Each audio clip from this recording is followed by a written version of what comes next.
an original monologue. Here is Kelly Johnson, Miss Colorado.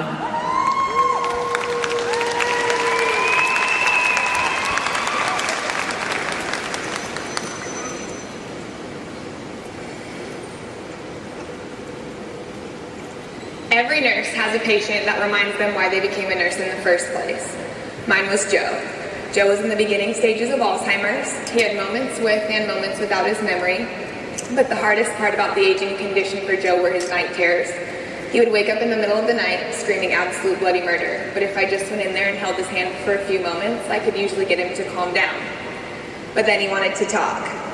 He would ask me if I could change his treatments, and I'd say, "No, Joe, I can't. I'm just a nurse." "Well, what about my medications? Can you fix those?" And I'd say, "No, Joe, I can't. I'm just a nurse." But because I couldn't do those things for Joe, we connected on other levels. He would ask me about volleyball. We would talk about his grandbabies. And he would tease me about being the only nurse on the unit that can reach the gauze on the top shelf.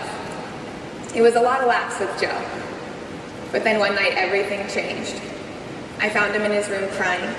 And I went over to him and I lifted his head up out of his hands and I said, "Joe, I know that this is really hard, but you are not defined by this disease.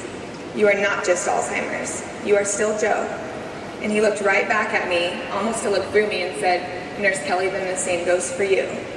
Although you say it all the time, you are not just a nurse. You are my nurse, and you have changed my life because you have cared about me." And that's when it hit me. Patients are people with family and friends, and I don't want to be a nurse that ever pretends, because you're not a room number and a diagnosis when you're in the hospital. You're a person, very first. And Joe reminded me that day that I'm a lifesaver. I'm never going to be just a nurse.